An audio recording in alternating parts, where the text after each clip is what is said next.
Hello, everyone. This is Alexander Horat with the Morgan Millennial Minute Report. The show is brought to you by David Morgan of themorganreport.com. And today we're going to be having a very special guest on the show. He's a man who survived inflation in Romania. He's the founder of Star Path Academy. But before we get into it, if you could all please subscribe to the channel and leave a like on the video, that would be really appreciated. Hello, thank you for being on the show. Thank you very much, Alexander. I'm really happy to be here. Okay, well, that's great. So a lot of our viewers are wondering how to survive inflation, and especially millennials. So I thought you had a really good story to share of how you survived inflation, really high inflation with your family in Romania. So could you please tell millennials how they can prepare for such a big, inflation in prices? Sure, I can do my best. So just to give a little historical context, I was very young during the high inflationary period or hyperinflationary period in Romania, and which happened right after communism, or as communism fell in Romania. So I was born under communism, but my early adulthood or childhood was during the hyperinflationary period. So I do have a lot of experience with it, but it was also through my parents' eyes and, how the family life looked like under these circumstances. So what we need to understand about inflation is that your viewers probably notice that the currency supply is growing, is inflating. There's a lot of currency out in the flow, but the actual effect of that is your currency losing purchasing power. So I kind of, on my show, I try to inverse this because it's very hard to grasp this concept that you have the same amount of Romanian lei or dollars or whatever the currency is, but the purchasing power is shrinking because everything else is going up in price. So in order to kind of help a lot of people mentally kind of prepare for this, I inverse this where even though this is not what would be happening in hyperinflation, it's easier to grasp the concept if you're thinking that your salary or your income or your cash savings is shrinking. So in hyperinflation, prices are doubling, but I would say that the purchasing power of your money is actually shrinking or halving. So basically, if you could prepare for hyperinflation or high inflation in a matter of what would you do now with your current income or your current assets that you have if you know hypothetically, of course, that in a year or half a year or sometimes even less, your money that you have right now would be halving, right? So if you're working, you have an income, maybe your salary is somewhere, anywhere, we could say any amount, let's just say $3,000.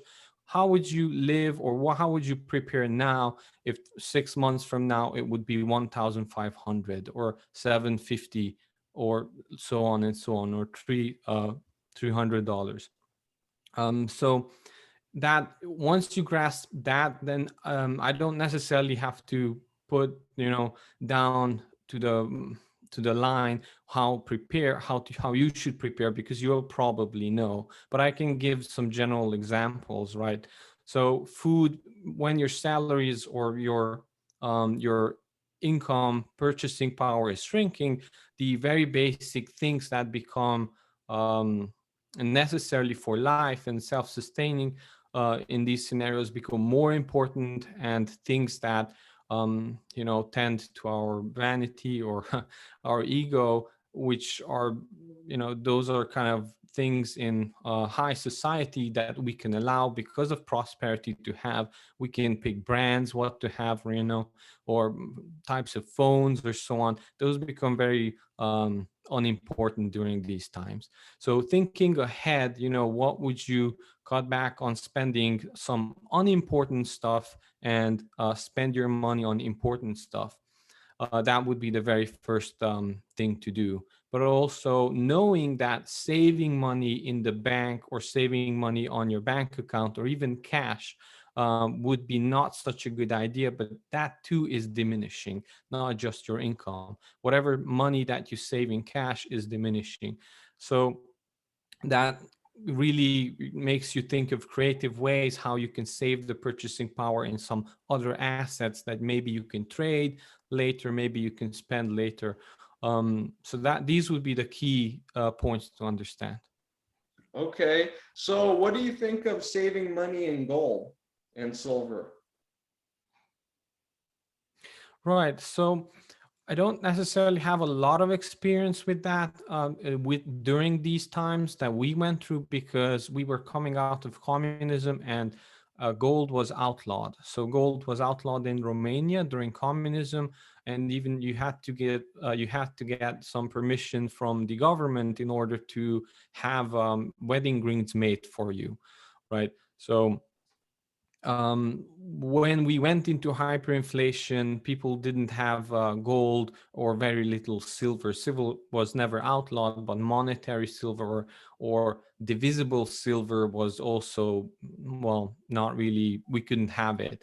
But jewelry or something like that, which is good. It has some silver content, but it's very hard to divide that, very hard to purchase potatoes with that because you don't necessarily know what is the actual value of it and so on and so forth. So, but I do think that gold, so after this period we went through, I did spend a lot of time researching and looking back how we could have avoided or how my family or other families during these times could have prepared and what are even causing these issues, what happens in other countries when it happens. So a lot of research went into that. And I did find that gold, especially, but also silver, act as a hedge against major calamities. So, depending on the situation, it might be very good against inflation. It might be good in times of war. Some other periods of times, it was not necessarily the best. During the time, however, if you can keep it long enough, especially during this time, you are not forced to sell it for basic necessities like food or shelter or something like that. It does save its purchasing power through the period, and basically your wealth that you have now, you will be able to kind of carry that on after the period, because usually these periods end eventually, right? So you want to have the wealth that you have now maybe carried over into that next phase when the hyperinflation phase ends. So in that sense, for me and from my perspective, gold and silver are really good against hedging against failing governments or failing trust in government, or when governments unfortunately cannot do their basic duties, whether that could be hyperinflation, war, or any other major calamities. But it's very important to know that in order for you to actually benefit from that, you have to be able to keep it and don't be forced into selling it in a period where you don't want to for basic necessities. Yeah, so what were some things That or was my experience. Yeah. right? So what were some of the things that your family and you did to preserve, your wealth and, just to protect your lives? What were some, assets that you guys got with the currency? Sure. Yes. So I do want to just add a little bit on this subject. So maybe the situation in a wealthy country would be different if you already have gold. We didn't. If you already have silver, and these would be in a way where you could divide them or subdivide them into smaller pieces, maybe trade with them. But that was not our case. So I cannot tell stories about how we would have used silver because that was not the case. However, also know that when there's a lot of calamities and you want to, whatever is going up in price, you also want to save. So even if we would have had a lot of gold or silver, or generally in the country, I'm saying we would not necessarily be trading that. We would first be selling our own products. So we grew potatoes, to start answering your question. We grew potatoes. People were doing moonshine for trading, or homemade wine, or any produce that they could do, trading meat, and giving coffee and that sort of stuff. So a lot of trading and bartering was going on, but most importantly, trading your skills was the way to survive. So a lot of people survived because um, we were lucky enough to go to our grandmother's homestead, but a lot of people did not even have that land, and they survived with them actually having skills. Fixing stuff was probably the most important, because even in hyperinflation, if your toilet breaks, you'll have to call someone, or if your car breaks down and that is necessary to travel or get to that next job or whatever you can find during hyperinflation, there are some very necessary basic things that have to be kept up. So people would trade their skills. For us, the very first thing that we did was to move out for a period of time from the city to the homestead, and start fixing up that very old house that we had, and start growing food again there. Because once you have your basic necessities done, then whatever income you have, even if it's diminishing, right? My father was working in a factory, and also my mother as well. We would be able to use that money for purchasing other necessary stuff, like cleaning agents and shoes and other stuff. And also we traded our produce that we were able to grow on that farm. So do you think right now in America, do you think a lot of millennials who are living in the cities, as protection of themselves and their families, do you think they should be trying to buy a homestead and do that? What are your thoughts on that? Well, of course, I can't speak for everyone, but from my personal opinion, having that homestead, or having that piece of land, or maybe even if it's just a couple of acres, that gives you a basic security. Because even if push comes to shove, and you have a little bit of skills, you can actually start growing some food to have that very basic level covered. Because whatever investments you have, may it be gold, or may it be stocks, or anything else, you don't necessarily know how it will perform during hyperinflation. They always tend to go up during hyperinflation, but just going up nominally in dollar terms, that doesn't mean that it's actually going up in purchasing power. So that's why I advocate, or say to people, start measuring things in other things. So okay, you have maybe a lot of people are millennials, or my colleagues, we are in the stock market now, it's booming and everybody is pushing more and more money into that, and maybe we'll have a recession or something else. In hyperinflation, most likely it will always just keep on going up, but maybe in the purchasing power of it, it's actually falling. So if you take a look at an apartment building or a homestead, what is the price of that homestead in Google stock, or whatever stock you have now? How many of those stocks do you need in order to purchase that home, right? And then you can say, well, is the price of that home falling or growing compared to what other assets you have? Because in hyperinflation, everything is going up nominally, just in dollar terms, or lei terms, or Romanian lei terms. But you might be happy about your stocks or your cryptocurrency going up, but actually maybe you're not doing so well, and your chances of having or buying a house are actually diminishing. So once you start measuring things against things, then you can see actually bigger cycles, where you are in a cycle, and make decisions based on that. Yeah, So for millennials, oh, go on, sorry. I would start there, and then start knowing that a basic homestead, or knowing how to grow your own food, even if it won't cover all of your food for the month. Even just knowing how to do that will give you that mental security that you won't be making bad decisions when the market or the the situation gets worse, because during if you have a lot of fear, you might be doing very bad decisions. So it also gives that safety for you. Yeah, that's true. So it seems like Americans are starting to get a taste of what, inflation is, because food prices seem to be rising drastically in a lot of areas, gasoline, a whole bunch of other stuff. So we know that you lived through hyperinflation. So if my question is, it's kind of a two-pronged question. So do you think America is going to be going through a hyperinflation phase like Romania did? And what are Americans to expect, with hyperinflation? Like what happened in Romania? What changed with hyperinflation?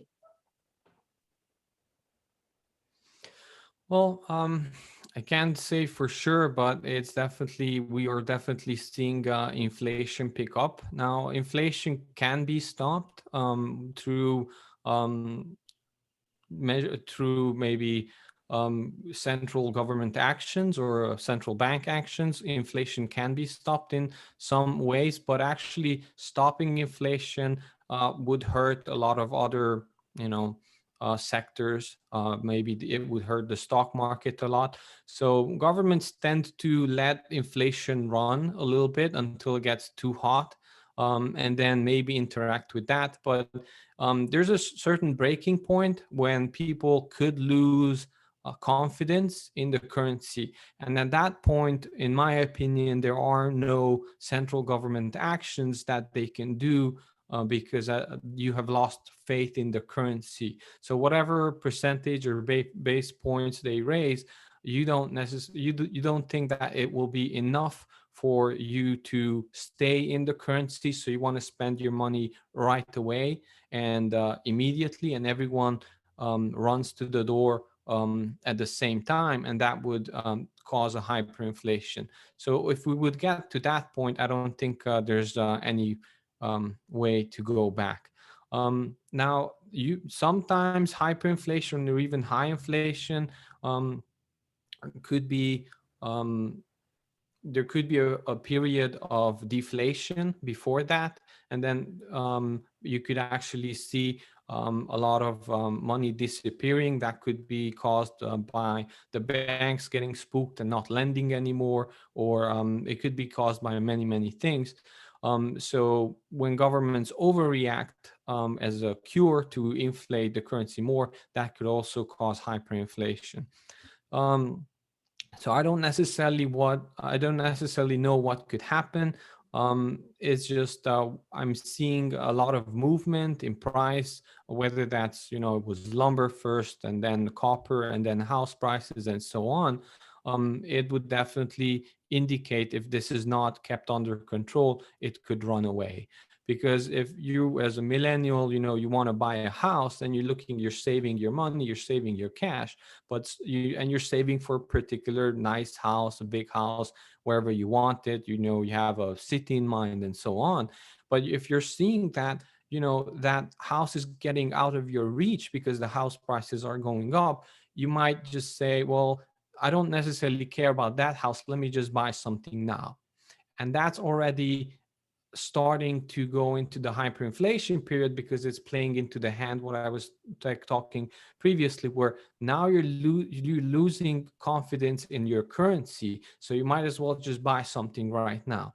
And when a lot of people do that, then house prices or other prices can go up, and eventually food prices go up, because these things usually happen in cycles. And first things, it's usually the raw materials, then stuff made from the raw materials like tools, hardware, that sort of stuff, then houses, and eventually it gets to food. And once food prices go, eventually it has to be salaries, because people will have to live, and companies will have to raise their prices and the salary that they give, because no one else will be able to do that job for that amount. Of course, government can step in with coupons and some other stuff, but it just makes the problem eventually go bigger and bigger.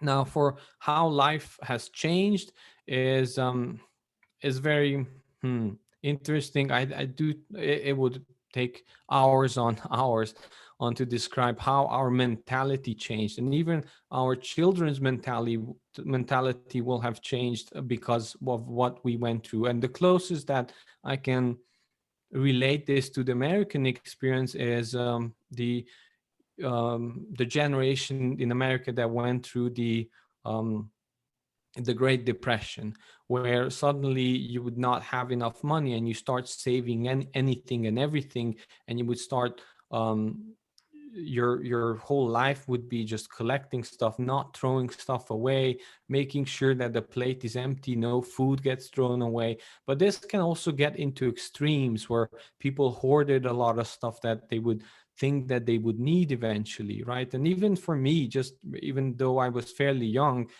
have to think about like, okay, well, maybe this is a bent nail. Should I, straighten it out? Should I throw it away? Or you start thinking in different terms, and you start not necessarily thinking that, what brand your shoe is that important or not.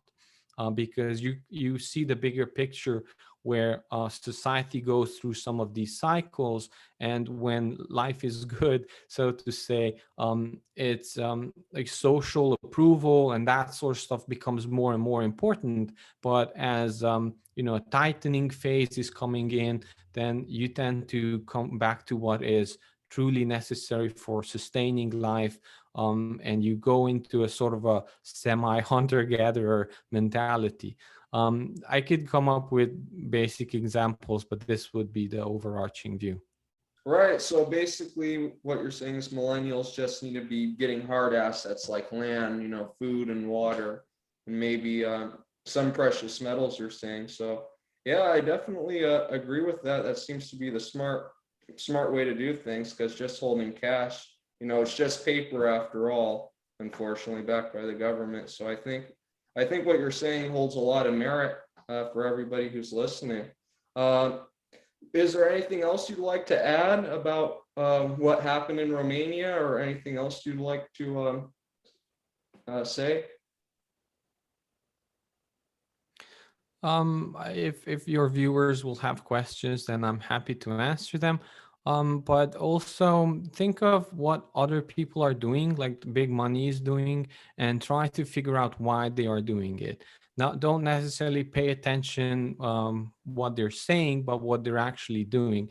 And a lot of companies now are buying up single family homes, and sometimes offering over market price, over the value of what is determined. It could be like 20-40% overpriced in order to get some single family homes. And you have to think about, well, why are they doing that?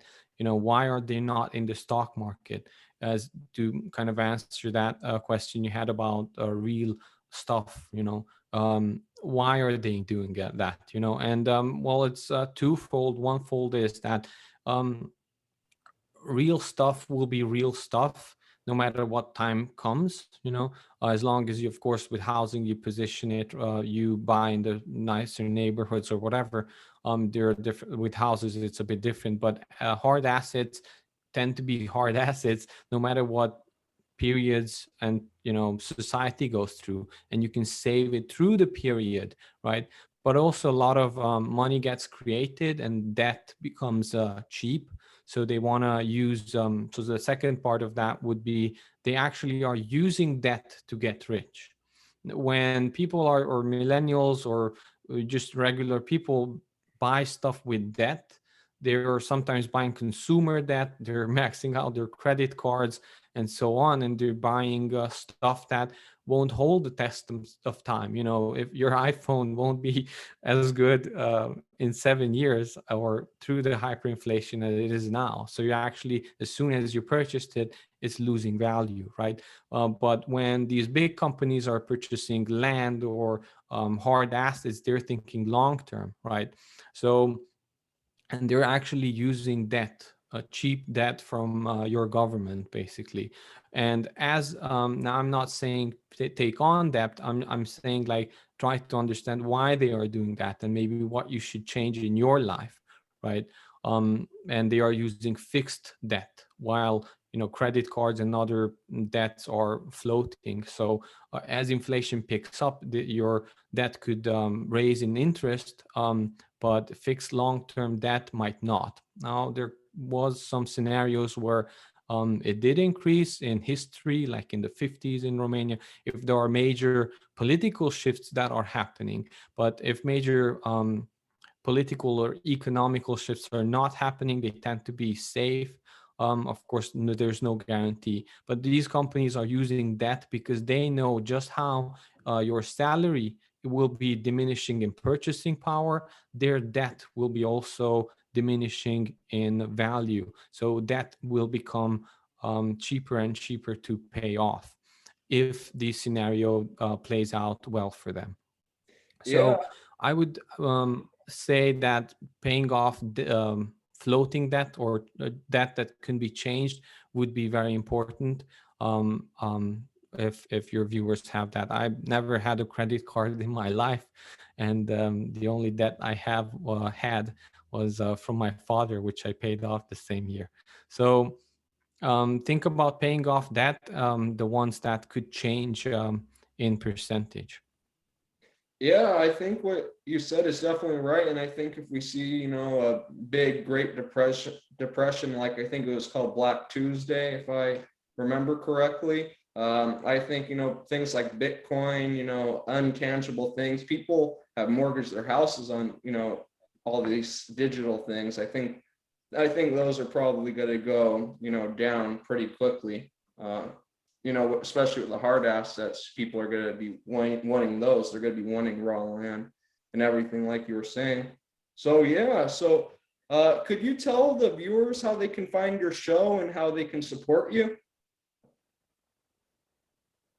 Sure. So, just to answer the question, these things like Bitcoin and other digital currencies, I think we don't know yet how they will perform. I'm a technology person. I'm really into this stuff, but I would not leverage a lot and put into a lot into cryptocurrencies because they don't necessarily have the track record yet to that we know how would they perform. So even though they could perform very well, it would be a speculation. So I like the space. I'm really excited about the space, but I would not bet the farm on it. And you can find me on YouTube at Starpath Academy. Okay, well, that'll be really great. So everyone who's watching, please check out his show. I'd like to really thank you for being on the Millennial Minute today, and I hope we can have you on the show again soon. Yep. Thank you very much for having me on, and it was real fun. Thank you. Yep. So thank you for everyone who was watching. Please leave a like and subscribe to the channel, and God bless.